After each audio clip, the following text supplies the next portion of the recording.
Ray Charles Leonard, born May 17, 1956, best known as Sugar Ray Leonard, is an American former professional boxer, motivational speaker, and actor.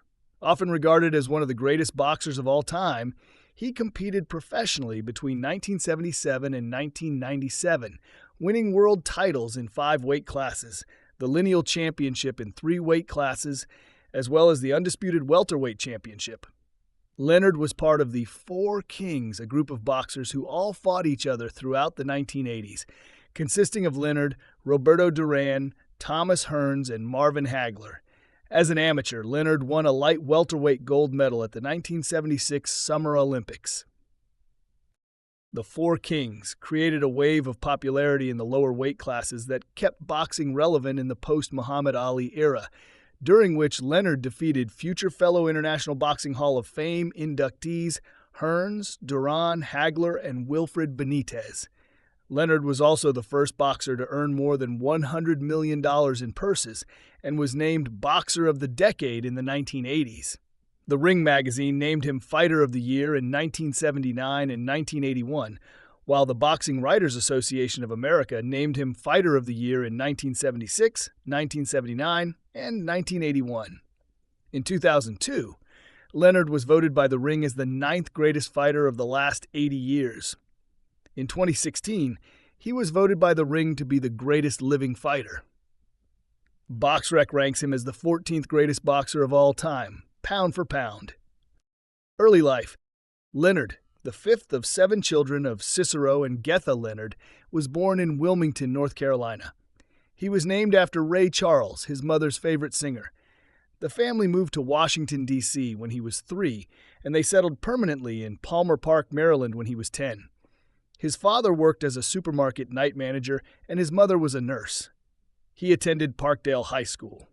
Leonard was a shy child, and aside from the time he nearly drowned in a creek during a flood in Seat Pleasant, Maryland, his childhood was uneventful.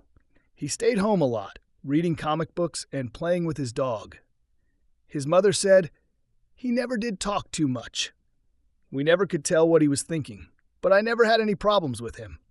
I never had to go to school once because of him." Amateur career. Leonard started boxing at the Palmer Park Recreation Center in 1969. His older brother, Roger, started boxing first. Roger helped start the boxing program, urging the center's director, Ollie Dunlap, to form a team. Dave Jacobs, a former boxer, and Jenks Morton volunteered as boxing coaches.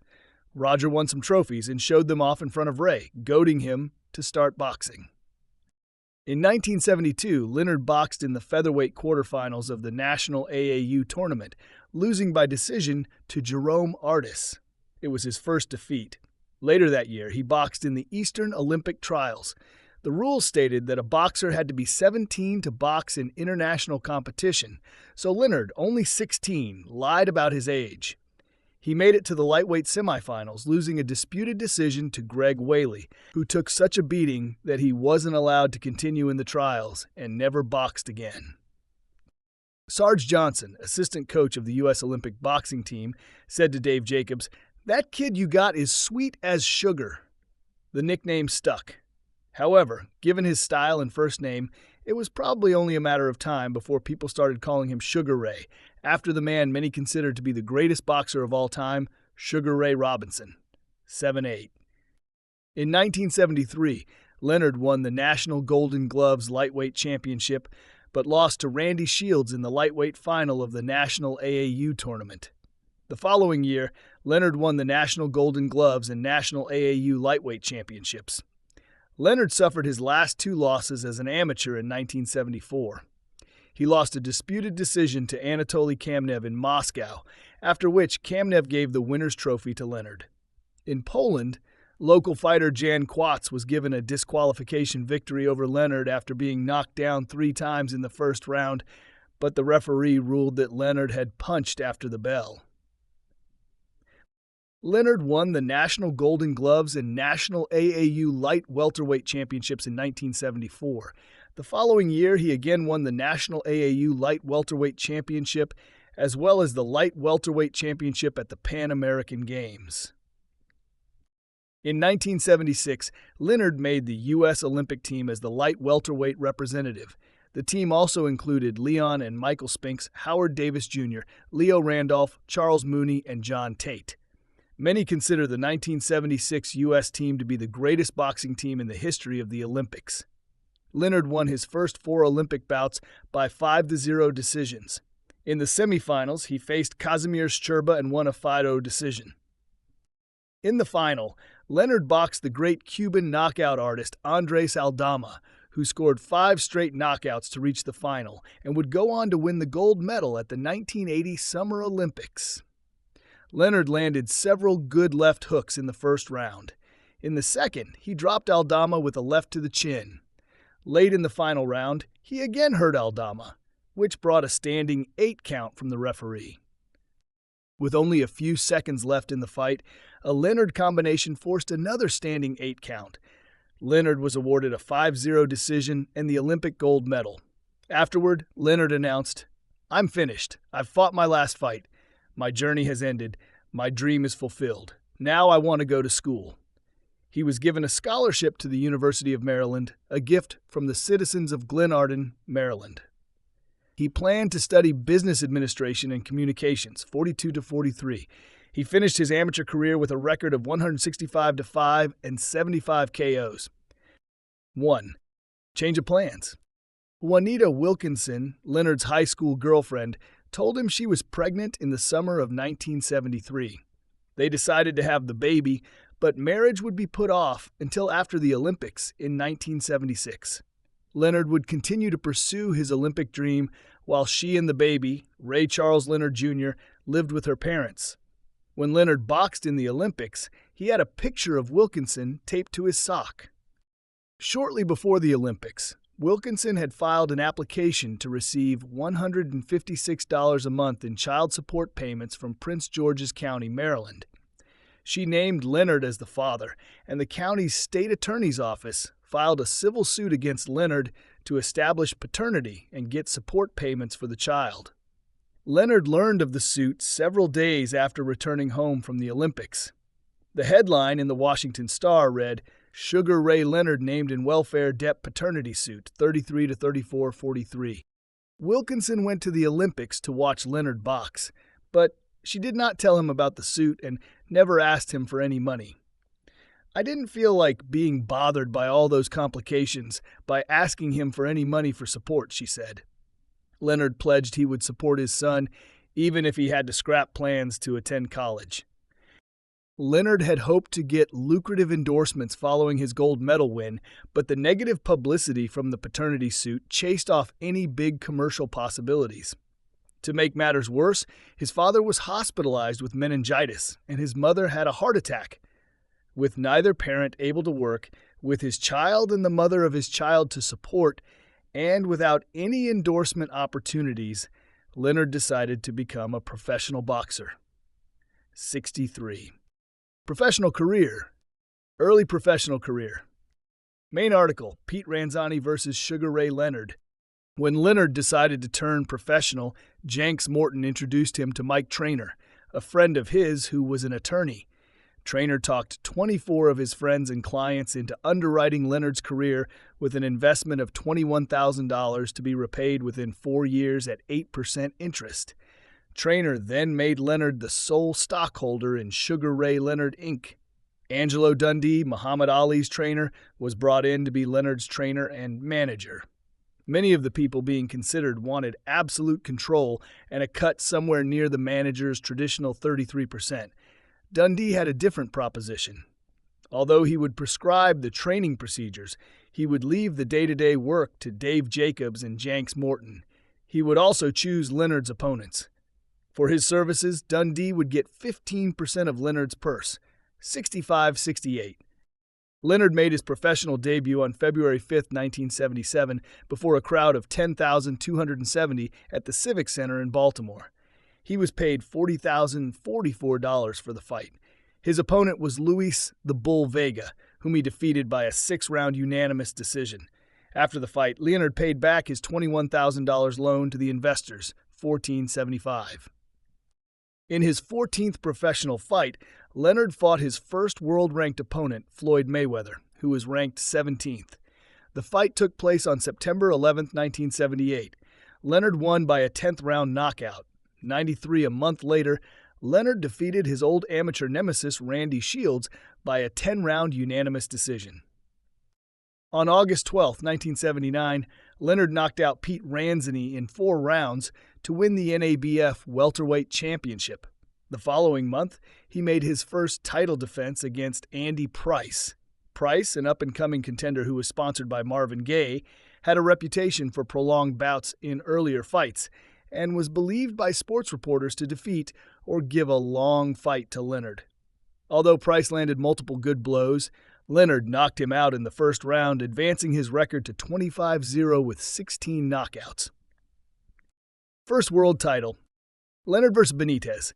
Leonard fought Wilfred Benitez for the WBC welterweight championship on November 30, 1979, at Caesars Palace in Las Vegas, Nevada. There was a capacity crowd of about 4,600. Leonard received $1 million, and Benitez, a two-division champion with a record of 38-0-1, received $1.2 million. It was a highly competitive and tactical battle. In the first round, Leonard rocked Benitez with a left hook that came off a jab and right cross. Late in the third, Leonard dropped Benitez on the seat of his pants with a stiff left jab. More embarrassed than hurt, Benitez got up quickly. Benitez started improving in the fourth, slipping numerous punches and finding the range with his right hand. "I wasn't aware I was in a championship early because I hit him so easy," Leonard said, "but then he adjusted to my style. It was like looking in a mirror." In the sixth, there was an accidental clash of heads, which opened a cut on the forehead of Benitez. Blood flowed down his forehead and the bridge of his nose, but stayed out of his eyes. Leonard landed the harder punches and had Benitez hurt several times late in the fight, but Leonard couldn't put him away. Benitez was very slick. No one can make me miss punches like that," Leonard said. Going into the final round, Leonard led by scores of 137-130, 137-133, and 136-134. The two went toe-to-toe in the 15th. Late in the round, Leonard dropped Benitez with a left. He got up, but after a few more punches, the referee stopped the fight. The time was 2:54 of round 15. The Boxing Writers Association of America and the ring named Leonard Fighter of the Year for 1979. Leonard vs. Green. Main article: Sugar Ray Leonard vs. Dave Boy Green. Leonard made his first title defense in Landover, Maryland, on March 31, 1980. His opponent was Dave Boy Green. The British challenger had a record of 33-2. In the fourth round, Leonard knocked Green out with a devastating left hook. Leonard called it the hardest single punch I ever threw. The Brawl in Montreal. Main article: Sugar Ray Leonard vs. Roberto Duran.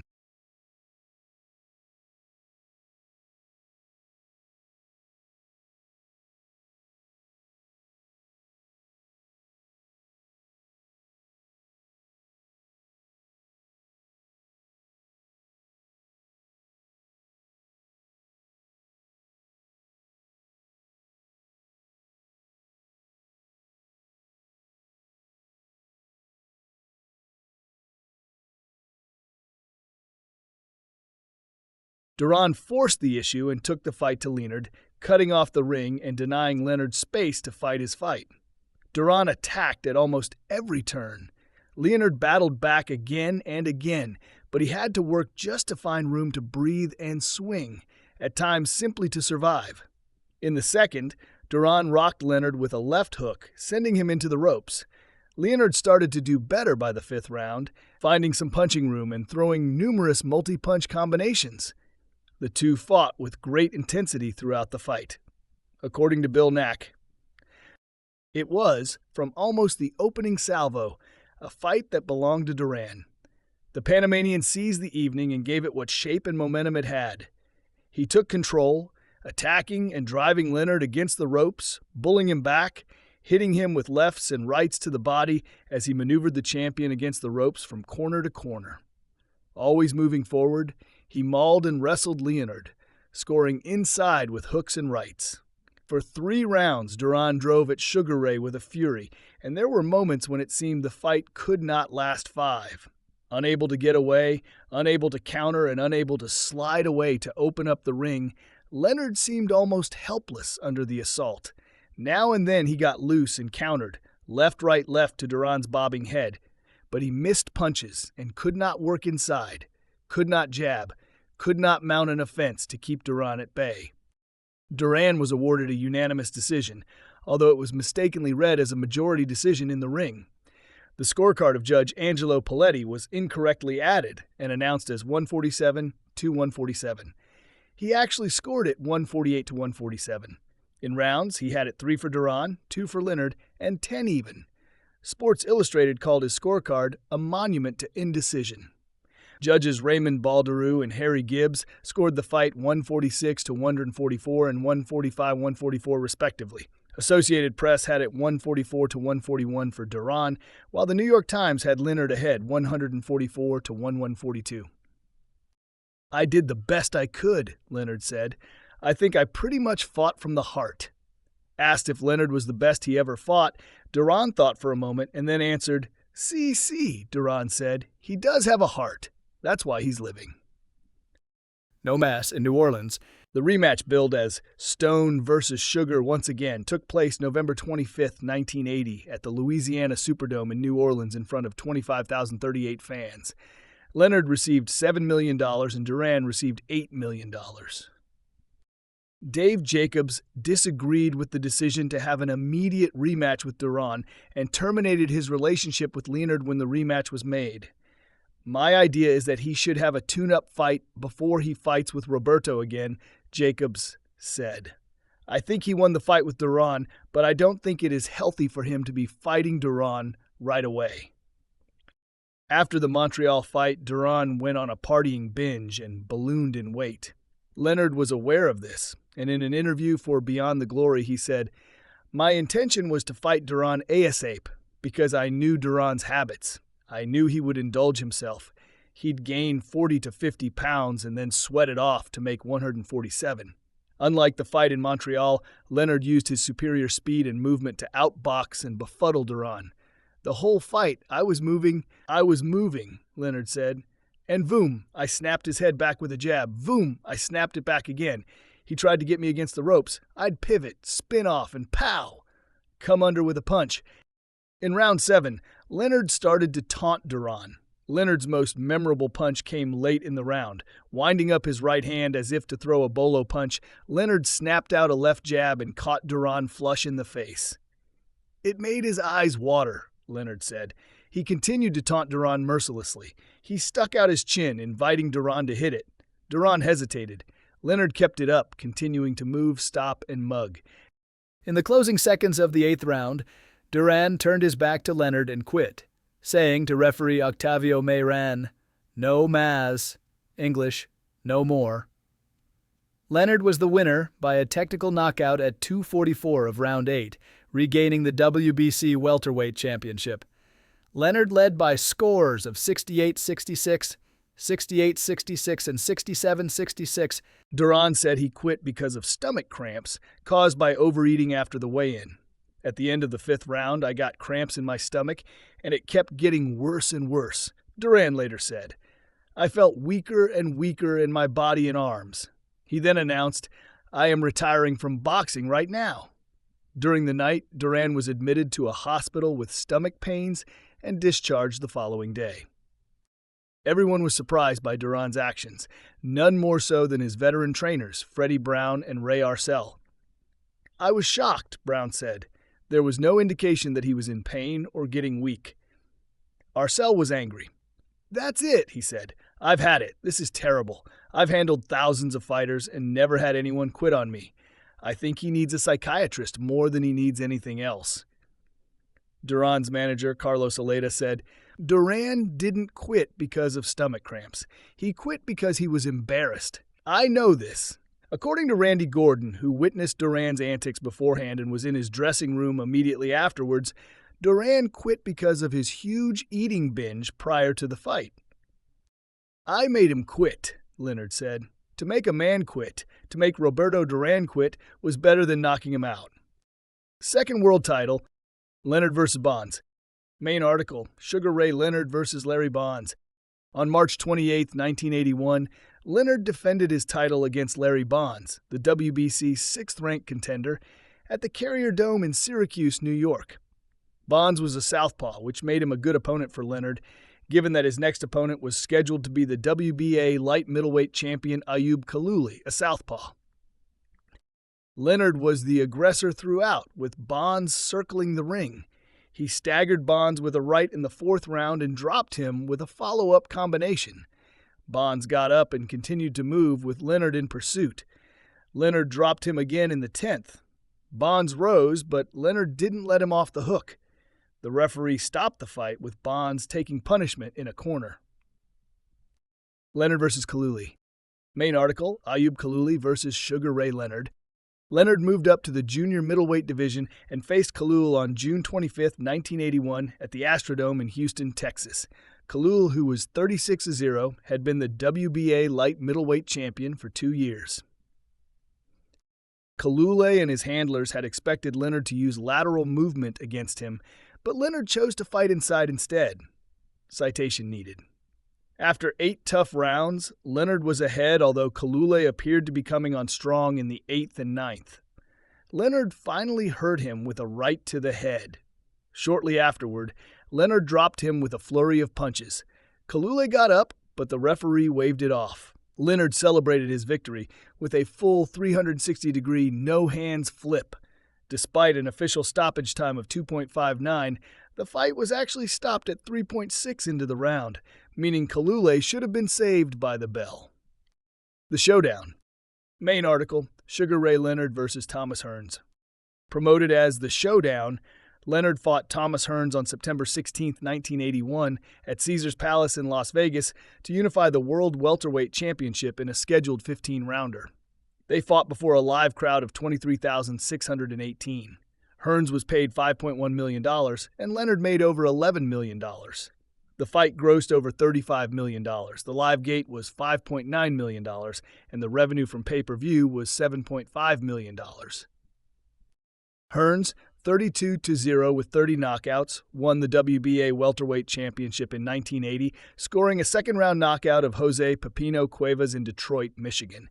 He made 3 successful title defenses, stopping Luis Primera, Randy Shields, and Pablo Baez. The fight began as expected, Leonard boxing from a distance, and Hearns' stalking. Leonard had difficulty with Hearns' long reach and sharp jab. By the end of round 5, Leonard had a growing swelling under his left eye, and Hearns had built a considerable lead on the scorecards. Leonard, becoming more aggressive, hurt Hearns in the 6th with a left hook to the chin. Leonard battered Hearns in rounds 6 and 7, but Hearns regrouped.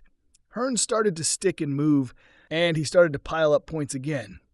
The roles reversed. Leonard became the stalker, and Hearns became the boxer. The fight billed as a classic showdown between a powerful knockout artist and the best boxer-puncher the welterweight division had seen in decades, devolved into a slow, tactical fight. Hearns won rounds 9 through 12 on all 3 scorecards. Between rounds 12 and 13, Angelo Dundee told Leonard, "You're blowing it, son. You're blowing it." Leonard, with a badly swollen left eye, came out roaring for the 13th round. After hurting Hearns with a right, Leonard exploded with a combination of punches. Hearns' legs were clearly gone, and after more pressure from Leonard, he was bundled through the ropes. No knockdown was given, as it wasn't a punch that sent him there. Hearns managed to rise, but was dropped by a flurry of hard punches near the end of the round. In round 14, after staggering Hearns with an overhand right, Leonard pinned Hearns against the ropes, where he unleashed another furious combination, prompting referee Davey Pearl to stop the contest and award Sugar Ray Leonard the unified World Welterweight Championship.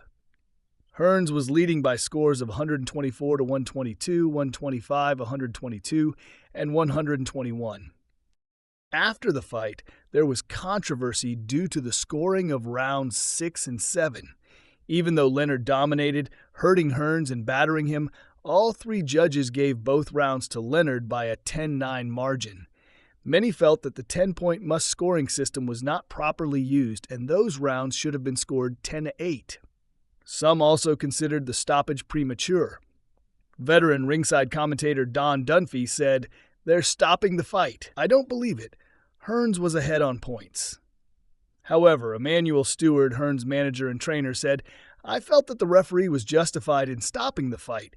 Tommy did not have enough energy to make it through the fight." The fight was named Fight of the Year by The Ring. Leonard was named Fighter of the Year by The Ring and the Boxing Writers Association of America. He was also named Athlete of the Year by ABC's Wide World of Sports and Sportsman of the Year by Sports Illustrated. Retirement and return. Main articles: Sugar Ray Leonard vs. Bruce Finch and Sugar Ray Leonard vs. Kevin Howard. On February 15, 1982, Leonard defended the unified title against Bruce Finch, the WBC fourth-ranked contender, in a bout at Reno, NV. Leonard knocked him out in the third round. Leonard's next fight was scheduled to be against Roger Stafford on May 14, 1982, in Buffalo, New York. While training, Leonard started to see floaters. He went to a doctor and discovered that he had a detached retina. The fight was canceled, and Leonard had surgery to repair the retina on May 9, 1982. On November 9, 1982, Leonard invited Marvin Hagler and other boxing dignitaries to a charity event in Baltimore, Maryland, to hear him announce whether he would continue his career.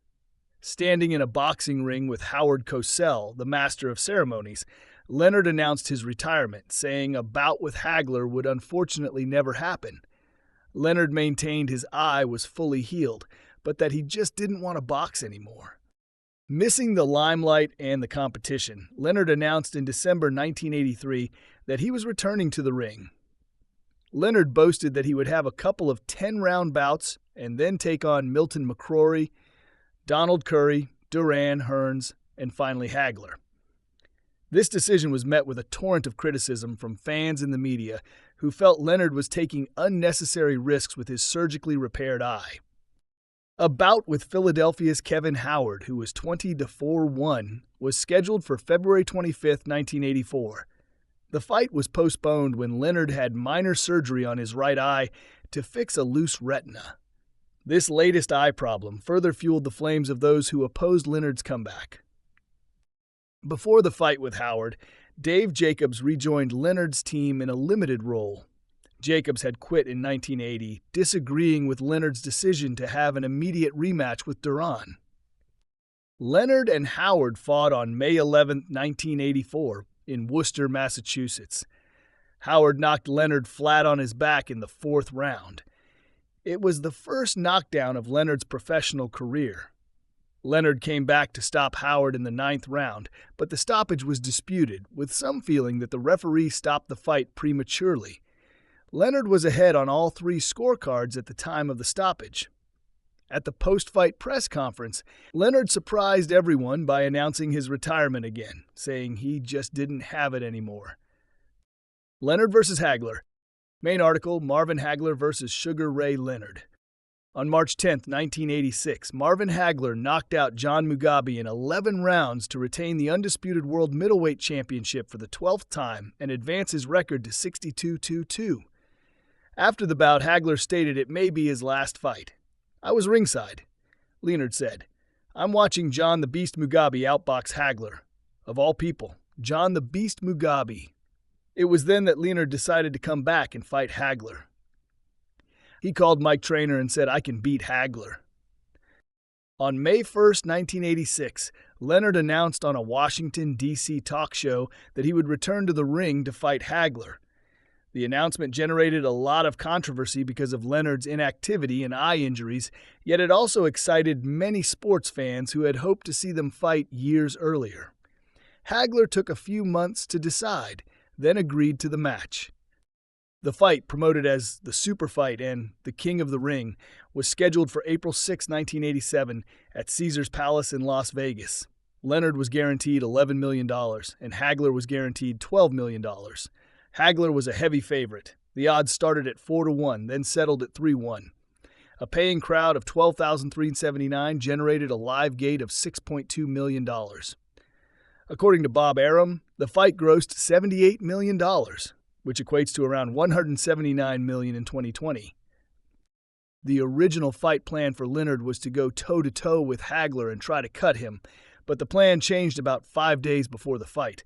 Leonard got hit by sparring partner Quincy Taylor and was badly buckled. "He almost knocked me out," Leonard said. After that, Leonard decided to box Hagler. Many were surprised that Hagler, a natural southpaw, opened the fight boxing out of an orthodox stance. After the quick and slick Leonard won the first 2 rounds on all 3 scorecards, Hagler started the 3rd round as a southpaw. Hagler did better, but Leonard's superior speed and boxing skill still allowed him to control the fight.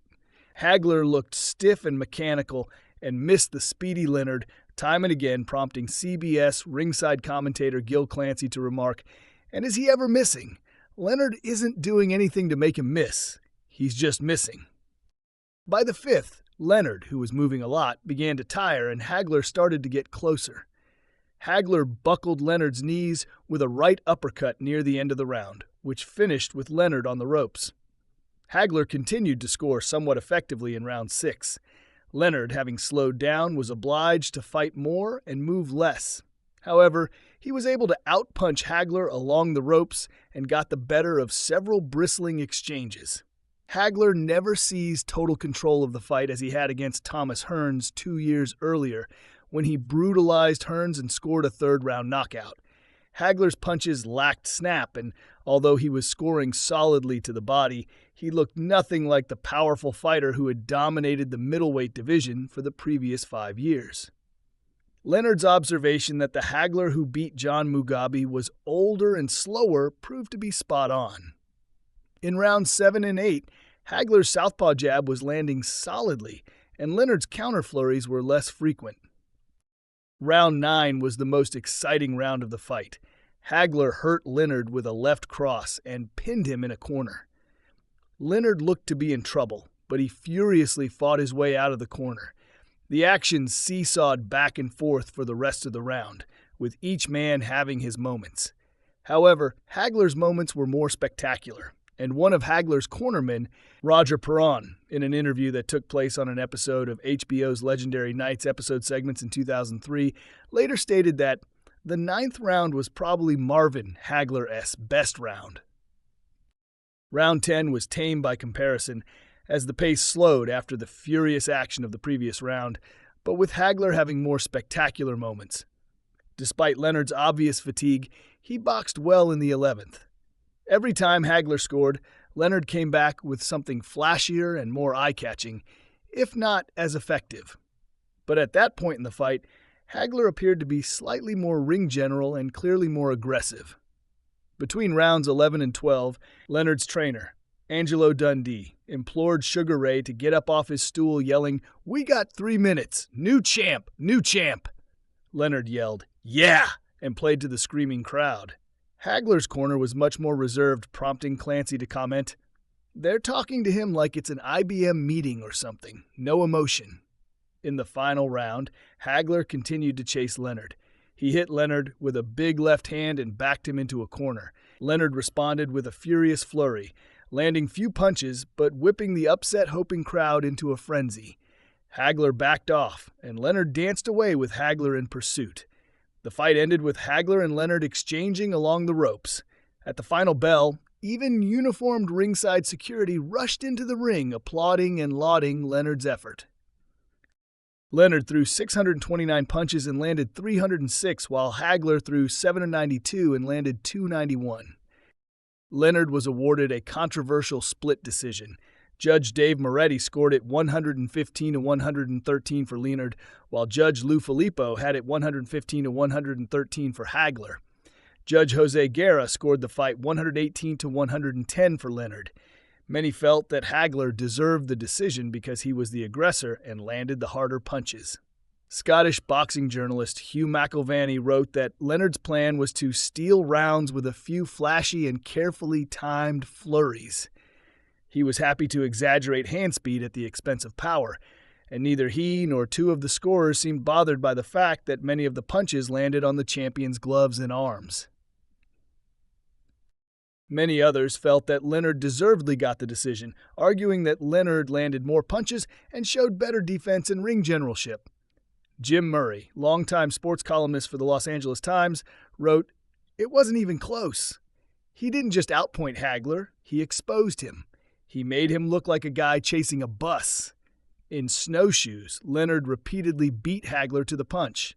When he did, he hit harder. He hit more often. He made Hagler into what he perceived him to be throughout his career. A brawler, a swarmer, a man who could club you to death only if you stood there and let him. If you moved, he was lost." The scorecards from the ringside press and broadcast media attest to the polarizing views and opinions of the fight. ABC 107-112. Leonard. Associated Press 107-112 Hagler. Baltimore Sun 7-5 Leonard 115-113 Leonard. Boston Globe Ron Borges 115-113 Hagler. Boston Globe Stephen Hunn 17-111 Leonard. Boston Herald 116-113 Leonard. CBS 115-113 Leonard. CBS 115-114 Hagler. Chicago Sun-Times 50-114 Hagler. Chicago Tribune 1 Bob Verdi 115-113 Hagler. Chicago Tribune 2 Bernie Lincecum 115-113 Hagler. Chicago Tribune 3 Sam Smith 115-113 Hagler. ESPN 115-113 Hagler. ESPN 114-114. HBO 150-113 Leonard. HBO 104-114. Houston Chronicle 115-114 Leonard. Newark Star-Ledger Jerry Eisenberg 5-113 Hagler. KO Magazine 118-111 Leonard. Miami Herald 166-112 Hagler. Miami News 16-112 Hagler.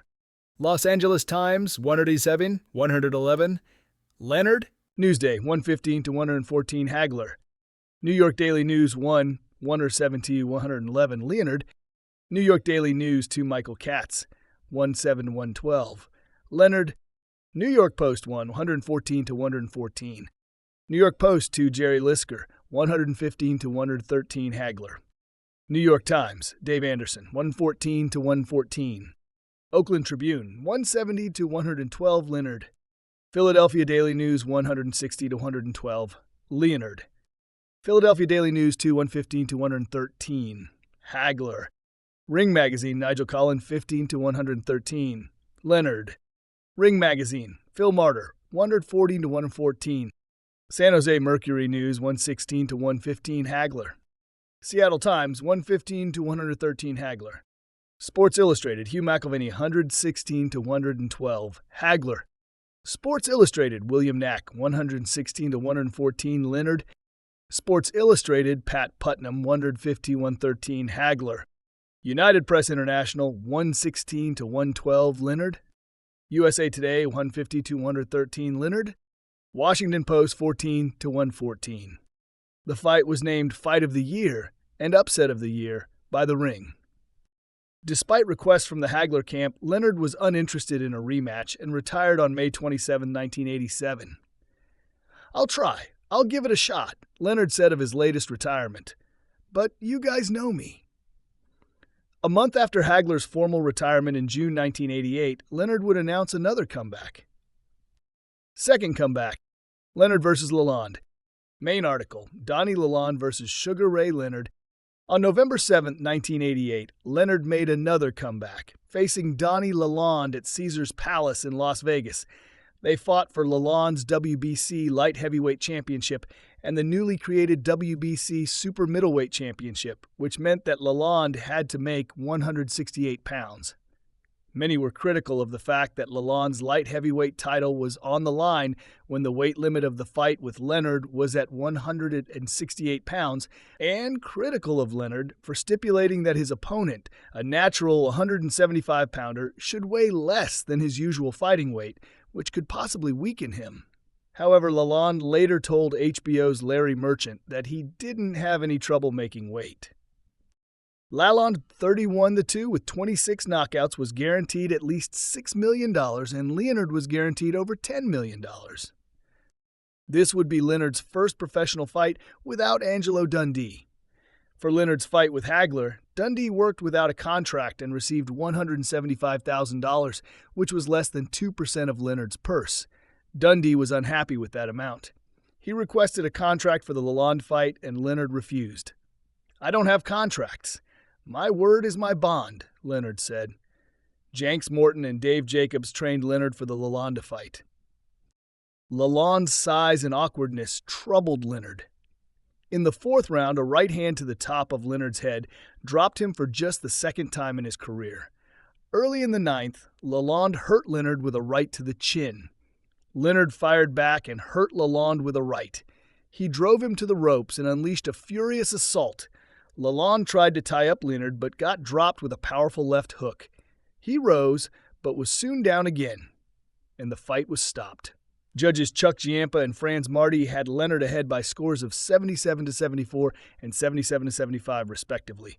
Judge Stuart Kirschenbaum had Lalonde ahead 76-75.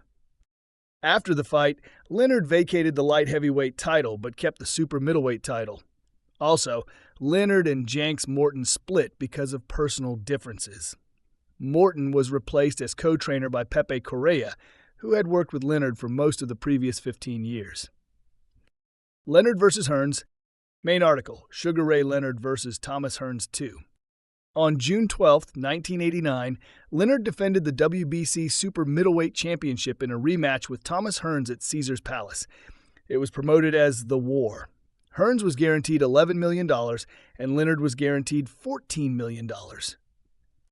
Hearns dropped Leonard with a right cross in the third round, but Leonard came back and battered Hearns around the ring in the fifth.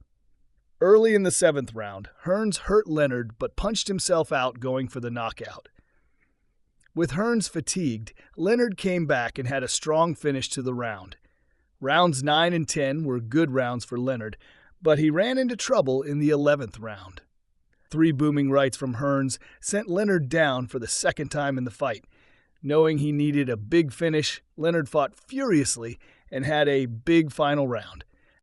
The judges scored the fight a draw, and Leonard retained the title. Judge Jerry Roth scored the fight 113-112 for Hearns. Judge Tom Kazmarek scored it 113-112 for Leonard, and Judge Dalby Shirley scored it 112-112. Shirley was the only judge to give Leonard a 10-8 margin in the 12th. If he had scored it 10-9, as his 2 colleagues did, Hearns would have won by a split decision. Eventually, Leonard admitted that Hearns deserved the decision. Citation needed. Leonard vs. Duran III. Uno más. Main article, Sugar Ray Leonard vs. Roberto Duran III. On December 7, 1989, Leonard defended the title against Roberto Duran, who was the reigning WBC middleweight champion. Duran was guaranteed $7.6 million, and Leonard's arrangement guaranteed him over $13 million. For the Duran fight, Leonard cut his entourage from 21 to 6. Dave Jacobs was one of the people let go, leaving Correa as the sole trainer. Correa was instructed not to spare the whip. "For the first time in a long time, I allowed someone to push me," Leonard said. The fight took place at the new Mirage Hotel in Las Vegas. Leonard used constant lateral movement and won by a lopsided 12-round unanimous decision over a listless Duran. The scores were 120-twin, 109-109, and 116-111. In a fight that many considered to be very boring, both fighters were booed often by the fans, and many left the arena before the decision was announced. Pat Putnam of Sports Illustrated wrote, "Leonard gave them artistic perfection when they wanted heated battle, and they booed lustily.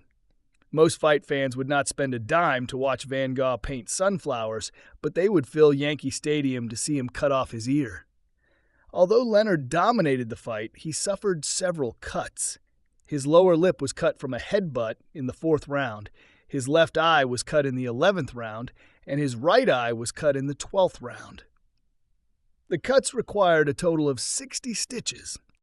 In August 1990, Leonard relinquished the WBC Super Middleweight title, saying that he was under the weight for the division, 68. He then offered Hearns a third fight, but Hearns said he could no longer make the weight and moved up to the light heavyweight division, 69. Leonard versus Norris.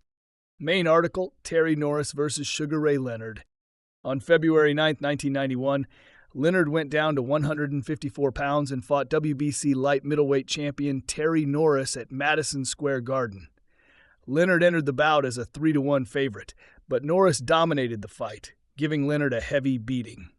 He knocked Leonard down with a left hook in the second round, and in the seventh, he dropped Leonard again with a short right.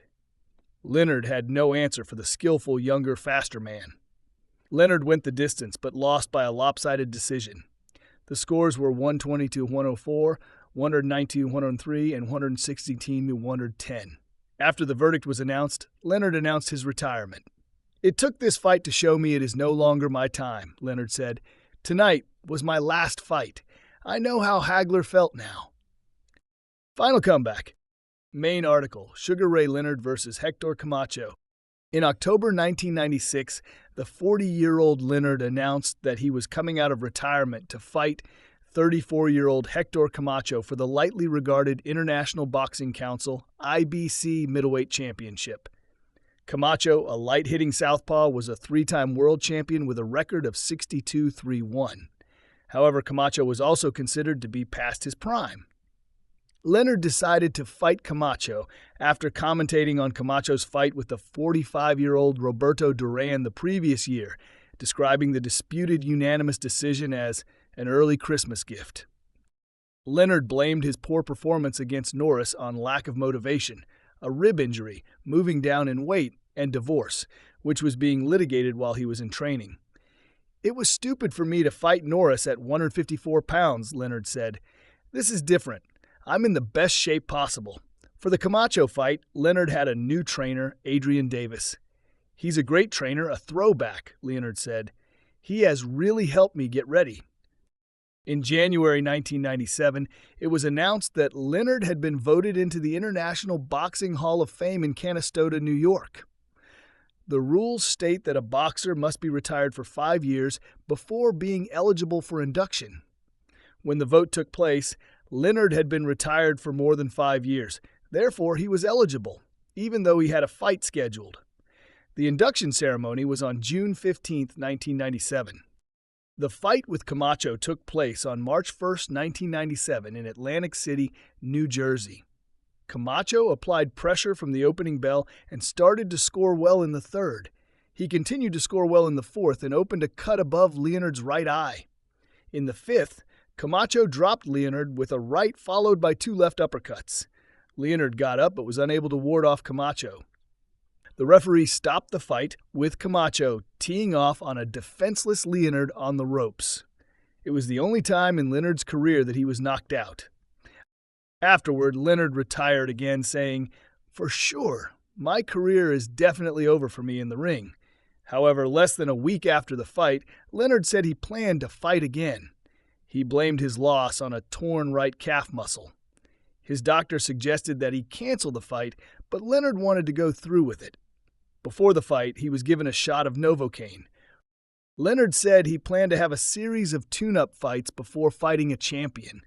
He was scheduled to fight Tony Menifee on February 15, 1998, in Australia, but he pulled out of the fight, saying that he didn't have the motivation. The Camacho fight was Leonard's last. He finished his career with a record of 36-3-1 with 25 knockouts. Media appearances: Leonard in 2007. Leonard has worked as a boxing analyst for ABC, CBS, NBC, ESPN, HBO, and Epix. His relationship with HBO lasted for more than a decade. It ended in 1990 after HBO was not offered an opportunity to bid on the telecast rights to Leonard's fight with Terry Norris. HBO believed it would be inappropriate for Leonard to continue with them if they couldn't bid on his fights. Leonard's attorney, Mike Traynor, said, "There never has been a linkage between his broadcasting and his fighting." Sugar Ray Leonard, background, second from right, at the Mike Tyson-Tyrell Biggs fight in Atlantic City in 1987. Leonard has provided commercial endorsements for companies including Coca-Cola, EA Sports, Ford, Nabisco, Revlon, and 7-Up. His most famous commercial was a 7-Up ad he did with his son, Ray Jr., Roberto Duran, and Duran's son, Roberto Jr., in the early 1980s. Leonard is among the most sought-after motivational, inspirational speakers in the world today. His speech entitled Power, Prepare, Overcome, and Win Every Round is consistently booked with major Fortune 500 companies throughout the United States and abroad. Leonard has also worked as an actor. He has appeared in numerous television shows, including Half and Half, L.A. Heat, Married with Children, Renegade 1995, and Tales from the Crypt. He has also appeared in several movies, including I Spy and most recently The Fighter 2010, starring Christian Bale and Mark Wahlberg. This movie brought back memories of his fight with Dickie Eklund. He also worked as an advisor in the 2011 robot boxing film Real Steel. Leonard served as host and mentor to the aspiring fighters on The Contender. Sylvester Stallone, who co-hosted during the first season, was one of the executive producers, along with Mark Burnett. When Leonard left the show, he was replaced as host by Tony Danza for the final season. In 2001, Leonard launched Sugar Ray Leonard Boxing, Inc., a boxing promotional company, and announced the company's strategic partnership with ESPN. Together, Leonard and ESPN would produce and promote Sugar Ray Leonard and ESPN2 Presents Friday Night Fights, which would air the first Friday of every month for 12 months. Leonard's boxing promotional company was dissolved in 2004. He had a falling out with partner Bjorn Rebney, whom he called a cancer in my company. Speaking of his promotional company, Leonard said, "We did some great shows with evenly matched fights. I took great pride in it, but the TV show came about and made my decision a lot easier. I already had it in the back of my mind to dissolve the company. The working environment was not healthy." Leonard competed on Season 12 of Dancing with the Stars, which premiered on Monday, March 21, 2011, on ABC. His partner was Anna Trebunskaya. He was voted off in Week 4 of the show. During his appearance on The Colbert Report in 2011, Leonard was defeated by host Stephen Colbert in a thumb wrestling contest. He appeared as a guest at the chef's table along with Tito Ortiz during the 10th season of Hell's Kitchen. He is the celebrity spokesperson for the Atlanta law firm John Foy and Associates PC. Leonard was also the subject of a Seinfeld episode, Season 6, Episode 21, where George tries to flatter his boss by saying he looks like Sugar Ray Leonard. The real Leonard, a Seinfeld fan, mentioned that he was told about the episode by friends and family, but had never seen it for himself until a friend gave him the DVD set for a gift. In March 2019, Leonard made a guest appearance on the popular daily morning show on YouTube, Good Mythical Morning, hosted by Rhett McLaughlin and Link Neal. In this episode 87 of the March Milkness series, where Rhett and Link created a March Madness-style bracket to determine the best breakfast cereal, Leonard was brought in to break a tie between the Fruity Region champion Fruit Loops and the Chocolatey Region champion Oreo-O's. His decision was to push Fruit Loops onto the finals, where they were taken out by Cinnamon Toast Crunch. Personal life. Family. Leonard in 2014. Leonard married his high school sweetheart, Juanita Wilkinson, in January 1980. Their 6-year-old son, who was born when they were teenagers, served as the ring bearer. In 1984, they had another son. They were divorced in 1990. During divorce proceedings, Juanita Leonard testified that her husband physically abused her while under the influence of alcohol. She also said he was an occasional cocaine user. In his testimony, Leonard confirmed his wife's claims and went on to reveal that the problems of their marriage were not due to drug and alcohol use. After the Los Angeles Times broke the story, Leonard held a press conference and publicly acknowledged that the accusations were true. He said he started using medication after he retired in 1982, following surgery to repair a detached retina. "I wanted more," Leonard said. "I wanted that arena. I didn't want anyone to tell me my career had to end. I decided to search for a substitute. I resorted to cocaine. I used when I felt bad. I used when I missed competing at that level," he said. "It was a crutch, something that enabled me to forget."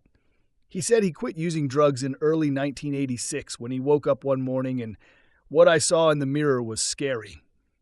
"I can never erase the pain or the scars I have made through my stupidity, my selfishness," Leonard said. All I can do is say I'm sorry, but that is not enough. In 2011, Leonard revealed in an NPR interview that he had been free of alcohol since July 2006. In 1989, Leonard was introduced to Bernadette Roby by Kenny G at a Luther Vandross concert. Roby is the daughter of Paul Roby, one of the original Platters, and she is the ex-wife of Lynn Swann. Leonard and Roby were married at Leonard's $8.7 million estate in Pacific Palisades, California in August 1993. At the wedding ceremony, the grounds were converted into a garden with 10,000 roses and blossoms of other flowers flown in from the Netherlands. They have a daughter, Camille. Leonard is also the godfather of Khloe Kardashian and has appeared on many episodes of Keeping Up with the Kardashians. Charity work. For many years, Leonard has been the international chairman of the Juvenile Diabetes Research Foundation's Walk for a Cure and is actively involved in raising both awareness and funds. Leonard testified before the Senate Committee on Homeland Security and Government Affairs in 2009. The Senate hearing was titled Type 1 Diabetes Research: Real Progress and Real Hope for a Cure. He testified about the burden of diabetes and the need for continued research funding to find a cure. Leonard and his wife, Bernadette, founded the Sugar Ray Leonard Foundation to support the Juvenile Diabetes Research Foundation and its annual Walk for a Cure. In 2009, the foundation expanded to support programs that help people rebuild their communities in 10 cities across the United States. It supports accessible housing, healthcare services, and educational services and job training. In 2007, he was awarded the Ambassador Award of Excellence by the LA Sports and Entertainment Commission at the Riviera Country Club for his continued community involvement.